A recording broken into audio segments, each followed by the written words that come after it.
За энэ их чухал зүйл гэж харж байна. Тодруулах зүйл байгаа. Одоо энэ тогтоолын нэмэлт дээр яг латинаар галиглаад газар усны нэрийг бичсэн байгаа. Гэхдээ дотроо бас яг ингээд англи холимог бас байгаад байна гэж харж байгаа. Жишээлбэл цагаан нуурыг одоо галиглахдаа бол TS гэдэг англи галиг байгаад байгаа. Заримдаа болохоор I үсгийг Y-гаар бичээд латин галигаар нь бичээд, заримдаа болохоор жишээлбэл ар булгийн ам гэхийг хоёр цэгтэй аяар бичээд.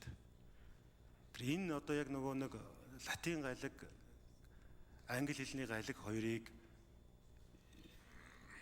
яг ингээд яаж ойлгох юм бэ гэдэг нэг асуулт байгаа юм. Тухайлбал мэдээж латин галиг нь бол шинжлэх ухааны яг этимолог буюу үг зүйн гаруул зүй талдаа зөв бах л та.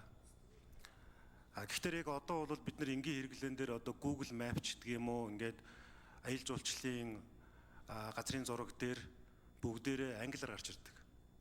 Тэр нэг болохоор миний асуулт болохоор яг тогтоол дээр латинаар галиглахаас гадна тэгвэл ард нь англи галиг нь давхар оруулал болох байсан уу? Би дан латин галигаар нь оруулж байгаа юм байна гэж бодсон чинь одоо үсгчлэлийн хувьд гэх юм бол англитай ингээ холимог ороод ирж байна л та.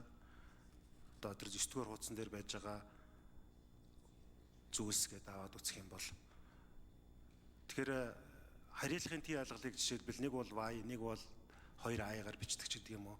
Энэ дээр яг одоо яаж журмлах юм бэ? Энэ дээр нэг хариулт авмаар байна. За тэгээд хариултаас нь хамаараа тодруулъя. За болдын уян гишүүн ажлыг хариулъя. Эрдэнэ бол гишүүн нэлээд нарийн харсан байна. Энэ бас их хурал дээр байгуулагдсан ажлын хэсгээр яригдсан зүйл юм байна. Тэгээд жишээ нь хариалгын T алгал дээр бол Y үсэгтэй харагдаж байгаа нэрүүд нь 2003 онд улсын хурлын тогтоол гарахдаа тухайн үед Монгол үсгийг латин хэл рүү хөрвүүлэх MNS стандартанд нь хариалгын T алгалыг Y-аар бичдэг байсан юм бэл. За ингээ 2 I-аар бичиж байгаа нь болохоор одоо 2012 оноос хойш мөрдөж байгаа MNS стандарт дээр хариалгын T алгалыг 2 I-аар бичиж байгаа.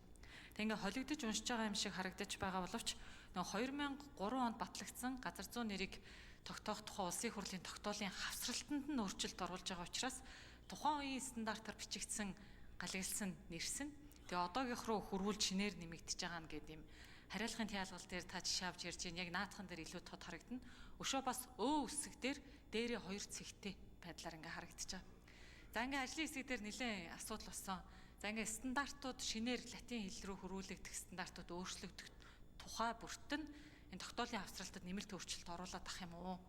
Эсвэл одоо яг энэ галиглаж хэрэглэхдээ тухайн үед хүчин төгөлдөр байгаа стандартаа мөрдөх ёстой мó гэд. Тэгээ хамгийн зөв шийдэл нь хэлний бодлогын зөвлөл рүү явуулаад чиглэл авъя гэсэн ба. Зөвлөмж авсан.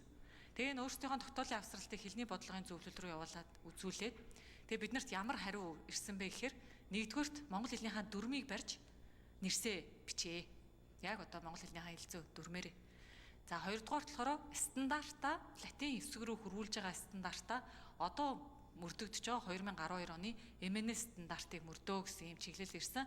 Энийний хүрээнд нь тогтоолынхаа авсралтыг улсын хурлын тамгын газрын байгаль орчин хөсгөдөө аж ахуйн манай зөвлөх референтүүд нийлж хагаад ингээ эцслээд гаргаад байнгын орооны хурлаар ороод гарсан байгаа. Тэгээ ингээд ер нь бол ган улиг гишүүнээс их санал гарсан байгаа. Яасан гэхээр дараа стандартууд мэдээж өөрчлөгдөнө. Жишээ нь дээрээ 2 цэгтэй өө үсгийг яаж бичих юм бэ гэдэг. Тэгээ ингээд стандартаа барь гэд хэлний зөвлөлөөс ирсэн хэдий ч 2012 оны стандарт сайжруулагдана гээд л яриад байгаа. Одоо нөгөө Google дээр хэрэглэгддэг үсгүүд рүүгээ хөрвөн гэх мэт. Энэ арай эцлэгдээгүй байгаа үеийн тогтоолын авсралт батлагдах гэж байгаа учраас 2012 оноо бариад ингээ гарч байна.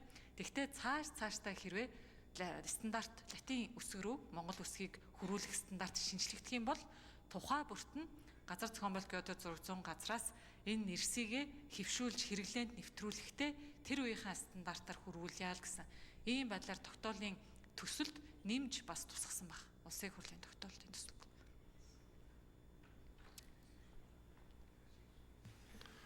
За Эрдэнэ бол гишүүн тодруулж ирсэн. За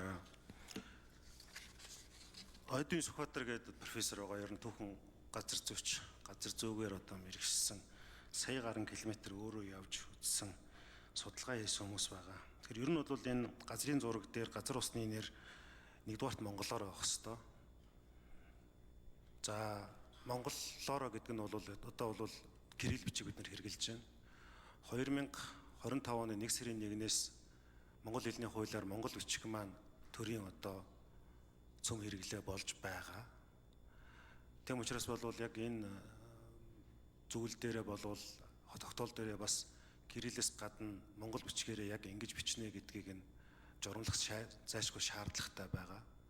За хоёрдугаарт олон улсын яг шинжлэх ухааны талаас нь бол латин хэлээр нь оруулаад дээрэс нь нэмэлт санал нь болохоор англи хэл дээр заавал оруулах хэрэгтэй. Яг л жуулчдад бас энэ бол латин хэл дээр хэм харагддаггүй шүү дээ. Тэр энийг бол нөгөө Google За асуултаа гүйцгээд асуучих. Эрдэнэ бол гişүн.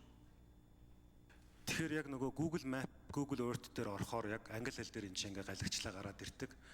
Гэхдээ яг бид нар бол одоогийн байдлаар бол Google руу галгалж өгөхгүй байгаа. Google бол өөрөөсөө ингээ галгалчихж байгаа.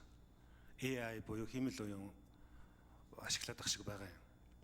Тэгэхээр энэ дээр бол бид нар ч гэсэн яг энэ хэлний зөвлөлийн тогтоолын төсөл санаачлагчд маань бас яг тэр ингэж англи хэлээр оруулна гэдгийг тавьж өгөх зүгээр. Одоо манайх ч бас нэг үе яваад бол олон зуун мянган жуулчд авдаг болцсон байгаа.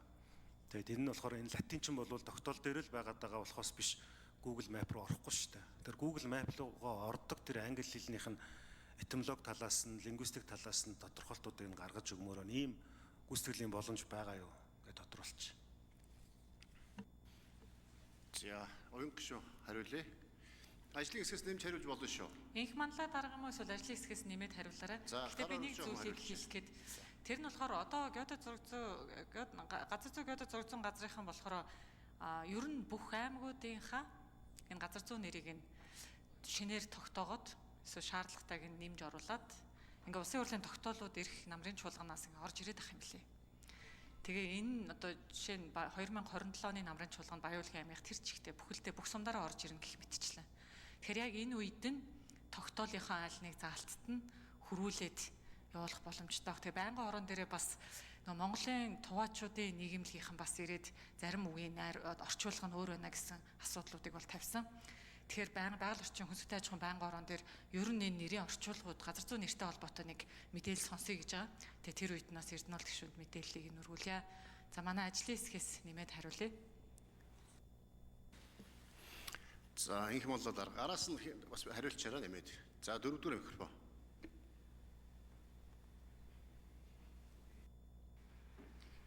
За Эрдэнэ улс гишүүний асуултанд хариулъя. За газар зүйн нэрийн тодруулалтын ажил өнөөдрийн байдлаар улсын хэмжээнд нийтдээ 19 аймгийн 159 сум дээр мөн нийслэлийн 9 дүүрэг дээр хийгдэж дуусаад байгаа. За өнөөдөр бол зөвхөн одоо 1-2 аймгийн газар зүйн нэрийн одоо асуудал орж иж байгаа. Гэхдээ бид нар одоо энэ 2003 онд батлагдсан газар зүйн нэрийг одоо шинээр одоо тодруулахдаа мэдээллийн сан үүсгэж байгаа. Тэгээ мэдээллийн сангаараа дамжуулаад бид хүмүүс газар зүйн нэрийн мэдээллийн системийг нэгдсэн системийг одоо байгуулж байна. За энэ системээр дамжуулаад сая одоо дурдж байгаа газар зүйн нэрийг галгалж хэрэглээнд гарах энэ одоо шууд одоо системийн хөгжүүлэлтийг хийсэн. Өөрөөр хэлбэл латин нэрлүү, за монгол бичиг рүү, за сая англи хөрвүүлгэрүү зэрэг одоо шууд энэ системээс хүмүүс одоо хэрэглэхдээ шууд одоо тухайн газар зүйн нэрийг одоо хөрвүүлгээр нь зөв галгаар нь одоо шууд хэрэглэх болцоотойгоор ингэж системийн хөгжүүлэлт хийж байгаа. За энэ талаараа бас энэ өнөөдөр энэ хэлцэгт. За гүйцэг хариулчихъя. Инх болоо дарга. 4. Улсын хурлын одоо энэ тогтоолын төсөл дээр бас ийм өөрчлөлтийг оруулж өгсөн. За энэ зарим бас ажлын хэсгийн гишүүдээс яг энэ төрлийн одоо хүслийг гаргасан. За мөн одоо Google програм дээр гээд олон улс хэрэглэж байгаа програмууд дээр бас энэ өгөгдлүүдийг бид нар хүргэхдээ за тус системээс шууд дамжуулж газар зүйн зөв одоо нэрлэлүүдийг гаргахаар ийм системийн тохируулгуудыг хийж өгч байгаа. За нэмээд хариулчихъя. Өөрийгөө танилцуулж хариулчаарай. За Цэрэн-Дорж ажлын хэсгийн гишүүн Эрдэнэ болд гишүүний галгийн тухайн асуулт нэмэлт хариулт өгье. За манайхны дунд бас нэг ийм нэг жоохон буруу ойлголт байгаа юм аа. Англи галаг гэж нэг юм яриад байгаа. Англи галаг гэдэг юм хаанч байхгүй. Шулуух байлээ. Ажлын хэсэг дээр банкны хорон дээр бас тиймэрхүү юм гарсан. Ерөөсөө монгол хэлийг латин үсгээр хэрхэн галгалах вэ гэдэг ганцхан асуудал байгаа. Оноос нь нэрийг, хүний нэрийг англи болгож болохгүй шүү дээ. Газар усны нэрийг ч болохгүй. Тийм учраас латин үсгийн галаг бол Монгол улсад мөрдөгдөж байгаа ганцхан стандарт MNS 5217/2012 гэсэн энэ стандартын дагуу энэ газар усны нэрийг бид нэр латин үсгээр галгилж байгаа. Тэгээд яагаад зарим нь AR, зарим нь Y үсгээр байна гэхээр монгол хэлний RMI гэж хоёр И үсэг байгаа шүү дээ. Тэрний R үгийн И-г нь Y үсгээр, M үгийн И-г нь 2A үсгээр галгилж байгаа гэх мэт ийм жишээтэй байгаа. Тэгэхээр Монгол улсад мөрдөгж байгаа ганцхан стандартын дагуу бид нэр галгилж яваа. Энэгээр ч юу галгилах ёстой. Харин манайхан паспортон дээр гадаад паспортон дээр шал өөр маягаар галгадаад хүмүүс тэрийг нь зөв гээд ингэж ойлгоод байдаг. Ийм нэг тийм эндүрл байгаа юм байна. Тэгэхээр энд бол хууль зөрчсөн ч юм уу ямар нэгэн алдаа гаргасан зүйл байхгүй гэдгийг хэлье. Баярлалаа. За гишүүд асуулт асууж хариулт авч дууслаа.